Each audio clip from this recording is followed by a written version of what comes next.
Give the Bills a letter grade for the DJ Moore trade. I thought he was solid last year, man. It was 682. That's 700 yards by like 7-8 touchdowns or something. So, I mean, that's what he is. He had solid last few years, man. He a 750 to 900 yard guy, a 7-8 touchdown a year guy.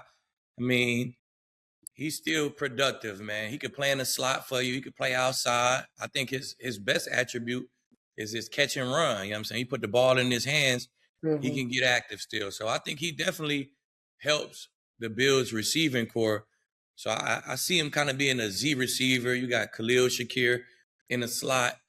But I think they still need that dominant X receiver, man. They still, even with DJ, they still going to be missing that dominant X receiver. You see Keon Coleman, he come out week 1. He go 8 catches on 11 targets, 100+ yards, a touchdown. He looked like he the X receiver, the 6'4" guy you can have a mismatch with, and then you don't see that shit for the rest of the season.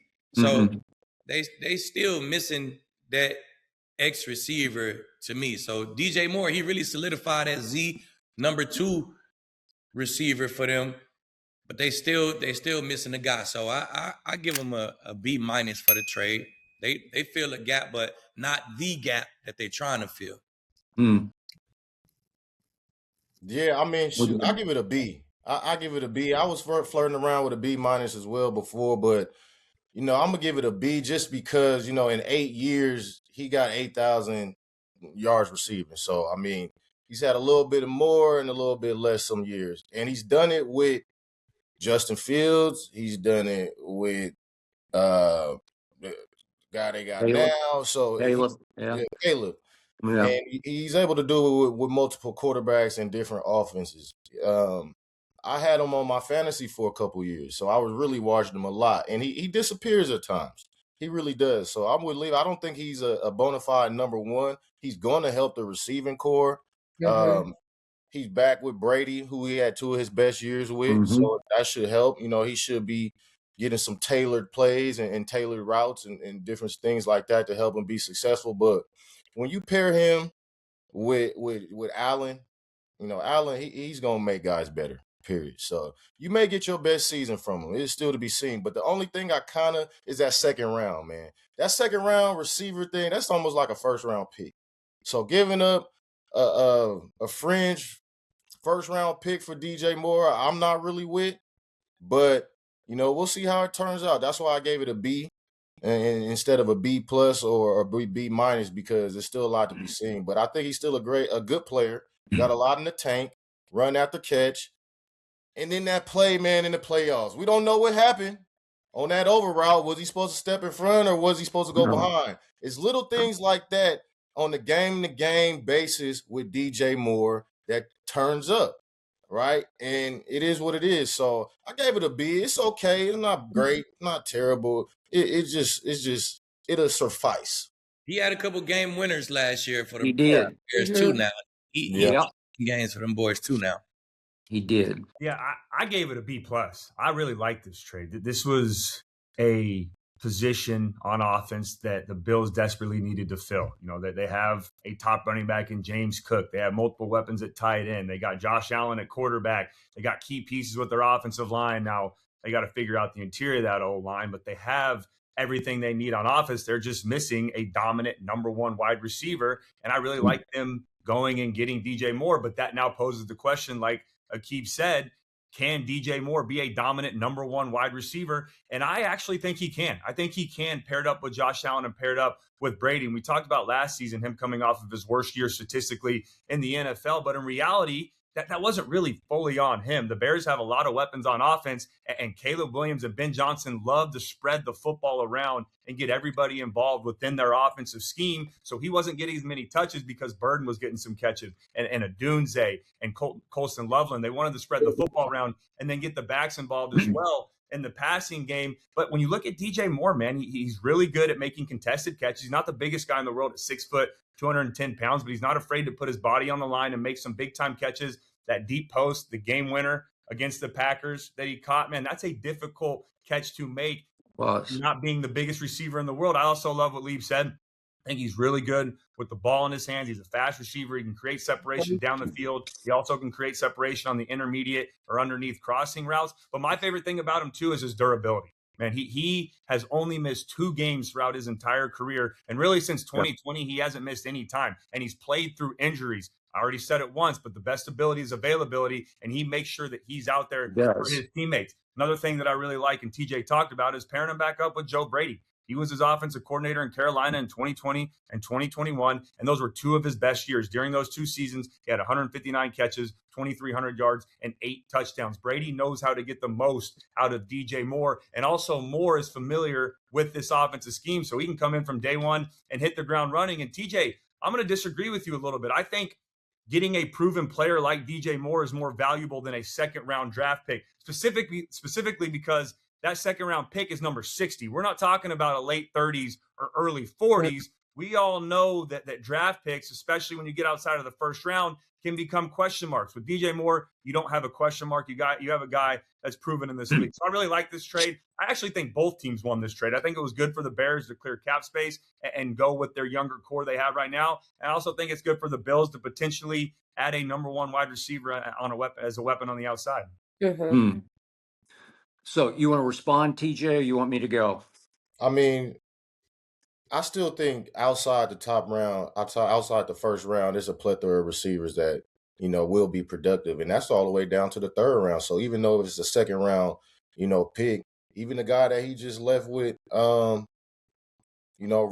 and Burden, they in back-to-back drafts have been productive wide receivers. And I think the league is just geared toward young receivers coming in and being successful. Hey, so Cody, yeah, has he been the number 1 receiver yet in the league? Would you say like he was the number 1 receiver? You could argue he was in Carolina. He was. And really, if you look at it, Lee, in Chicago, the 2 years before last season, he combined for 2,300 yards and 14 touchdowns. He had 95 catches one year, I think 98 the other year. So he has been a top weapon for them. And then in Carolina, he had, I think, 4 1,000-yard receivings or 3 1,000-yard receiving years. And he's been a viable option.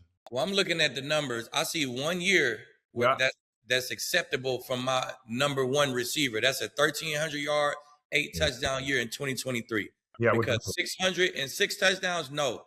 966 and 6 touchdowns, no. 888 and 7 touchdowns, no. That's number 2 guy numbers. Yeah, but there's also 11 4 touchdowns. That's number 2 guy numbers, man. But it's it's a reliant position. You're talking about a guy that had a rookie quarterback and then a terrible offensive line. Like, it's a reliant position. He's still getting above 1,000 yards almost every season, and now he's going to have Josh Allen throwing the rock. I think he's real number ones could care less who the quarterback is. Ask Jamar. You know what I'm saying? They don't care. You give me whoever, bro. It's going to look like 12 touchdowns and 1,200 yards. That's what what's real. What was Lamar's stats with Browning? It was terrible. When he had Flacco and he had Burrow, yeah, but they can throw the rock. When he was with Browning, there was nothing there. That first game with Browning, he went crazy.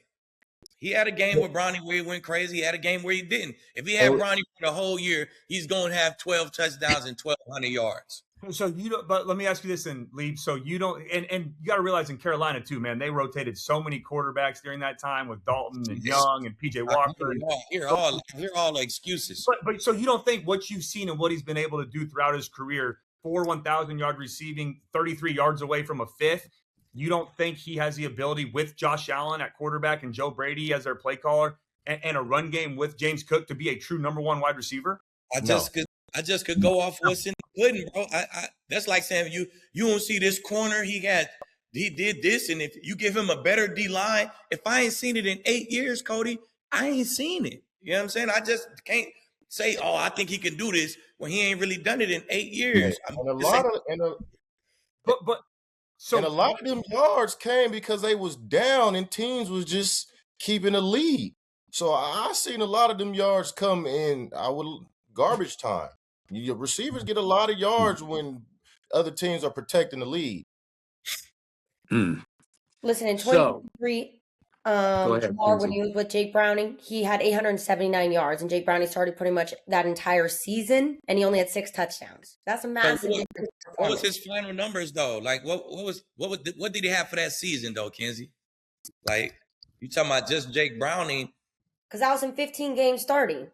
I know. Well, so what was his final numbers for the season is my question. He only had 7 touchdowns. What was his yards? 1,200. Hey, quit hating on my guy DJ Moore, man. He's number one. I'm with Cody on this one. No, I like DJ. He's a solid two plus, but like Lee said, one man. Hey, look, we need trap defenses set up. We need we not worried DJ we Moore. need Cloud over to your side. Go get DJ, Pat. You got DJ. We not matching. We playing left and right. Me and Chris playing left and right. We play DJ, man. Skip, can you break the argument? Skip, can you tell us who's right here?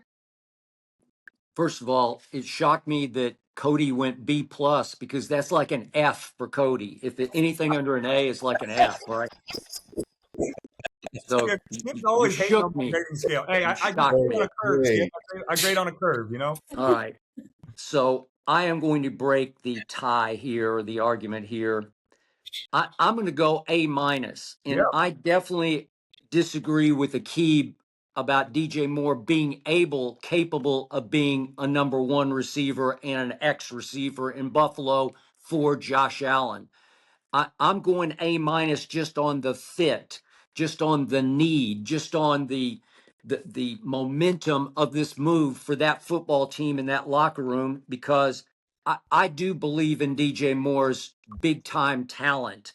And over the last 2 years, I saw him repeatedly get frustrated with Caleb Williams, as I think any receiver would, because even under Ben Johnson last year, there was still a lot of running around, and you run your route and then you bust your route and then you reroute and you try to reopen, and Caleb can wear out receivers.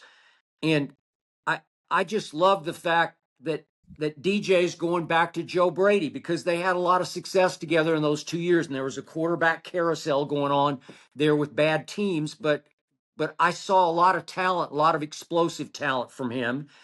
And the money it's 24.5 guaranteed the next 2 years is just fine. The second round pick is a steal to me if he is what I think he is. And remember, they also get a 5th back, so that kind of dilutes a little bit of the second round pick.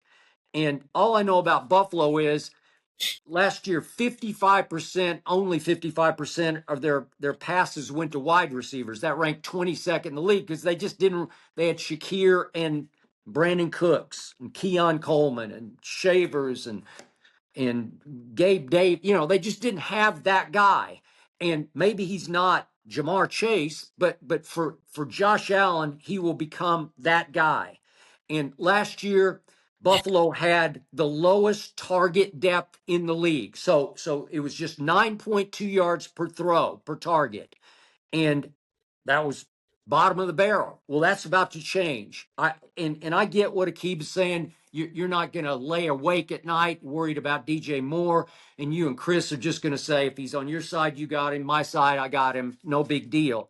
But for Josh Allen and what they needed, it's beautiful to me, and it's a message. It's a locker room signal. Like, I went out and I did this. I got you guys a real guy, a pro's pro. And I still say, I know the Bears fans condemned DJ on the interception in overtime, but that was just a bad idea. And our guy Cam Curl, by the way, congratulations to Cam Curl, because he got his money with the Rams to stay with the Rams. I think it was 3 years, 36. So he got his 10 mil a year, and he deserves it. But he just ran the route for DJ, and Caleb just didn't read it right to me. It was just a bad idea followed by a bad throw. So again, I've seen DJ take over games. I've seen him come up clutch. We talked about the 46-yard walk-off against Green Bay.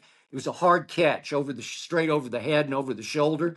And I like this for Josh Allen. I like it for the Bills. And I think they just got significantly better by adding DJ Moore? I mean, when you talk about Well, Brandon Cooks, he got 1,000-yard receiving years. He got He's just older. 1,000 yards. No, I got it. I mean, some of you ain't consider him a number one. Shit, Gabe Davis got 30 touchdowns in 6 years. He got 40 touchdowns in 8 years. He ain't considered a number. I mean, he getting buckets. He scored 7 touchdowns a year. He did. Him a number one. Like, I just don't. I'm not saying DJ Moore is a bad receiver. That's not what I'm saying at all. Yeah. I think in Buffalo, they looking for a true number one receiver. I don't think bringing DJ Moore in is saying, okay, we solved our problem. He's helping. Don't get me wrong. He helps. But so who would have been a better option, you think, Akib? Because comparing him to Jamar Chase, there's only one Jamar Chase. Let's be real. It's hard to compare any receivers. Even I think even Alec Pierce is more of a. But even right DJ Moore. Hell yeah, to me. Like, he's better outside. He is a bigger guy.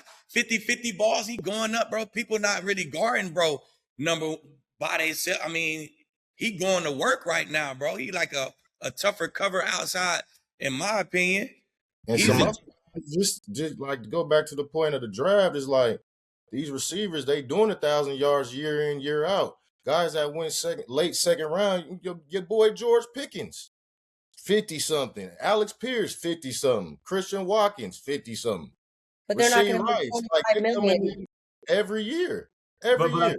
I think the biggest factor in this is those numbers can be skewed by who they play with at the quarterback spot. So you can't always just focus on those. You know, when you watch the film, I think the ability that DJ Moore has, and I know you guys know this, but I'm just saying, I think Joe Brady looks at it as a guy that worked with him one-on-one and said the skill set that he has, I can make that a 1,500-yard receiver. I can make that 2 touchdowns plus. And then you give him a quarterback like Josh Allen. Already had him to be that. Joe Brady already had him. Did he do that? Yeah, but he didn't have him with Josh Allen. He had him with Brady, bro. With question marks at quarterback and guys were rotating in and out of the lineup. He didn't have the stability like he has right now in Buffalo with the offensive line, with the run game, with the weapons they have at tight end to force some of these too high looks or to force them into playing, down in the box that they can run the ball and mix it up. Who do you have? Baker Mayfield? Like Baker Mayfield do numbers. I think 2020. He had Caleb Williams. He couldn't even get the rock. Caleb ain't even looking at him. You just said his best year was in Chicago, 2023, 2024. Like, combine those 2 seasons. I'm not combining those seasons. I want to go see Justin Fields. And that's why I said they was losing, and you was getting a lot of prevent coverage. Dump it in, get 20 yards here, but you're not finna win the game. And I watched because I had him on my fantasy. I'm telling you. Okay. I'm just hoping at the end of the game I could get some yards. Man, rookie Caleb. The Bills are in the same. It's not like the Bills went from here to here with DJ Moore. The Bills is right here at the top of the AFC, and they still right here with DJ Moore, with Brandon Cooks, with Gabe Davis, with Shakir, with Khalil Shakir, with all those guys. They didn't get a guy who take them to the next level, bro. They just did not pick that up with DJ Moore. They spread the ball out, and they're not paying one receiver $40 million a year. That's what I'm saying. That makes you in the same boat. That puts you in the same until you pay a guy $40 million or $25 million. That's what the money do, Kenzie. It takes you to the next level. $25 million and the guy's gonna give me 1,200 yards. I'm happy. I'm like, absolutely. Akib, do you think Joe Brady signed off on this? Do you think he encouraged this deal? Did he want him back? I mean, he probably did. I think he believes in him. He think he's a good player. Absolutely. If he was on the trade block, oh yeah, we could use him. But I still think the Bills, they not done yet. They gonna try to go get one of these number one receivers to be a number one guy. Then they got a slot guy, a Z guy, and an outside guy. So nobody can say we don't got receivers now. So I just don't think they done. Even at the end of the first round, they might draft one of these guys. There's a bunch of receivers in the draft. So I still think they working, man. They gonna get somebody at this X receiver to push Keon Coleman. And I just don't think they've done yet. I don't think they got him and they say, okay, we solved our problem at receiver. They didn't get DJ Moore and think that. Hey, Akib, Man, if DJ Moore had been a Buffalo Bill at Denver in that playoff game, Buffalo would have marched on. We'd have put Quan McMillan on him. Oh, okay. Yeah. Oh my! And he would have gotten cooked. Yeah, right. Yeah. All right. We was Finally, we Skip, I'm ain't agreeing with you. it's nothing. Thank you. Thank you, Kenzie. I appreciate that. That's the first. I'm with Skip and Yeah. I'm with Akib today. Okay. Yeah. That's crazy.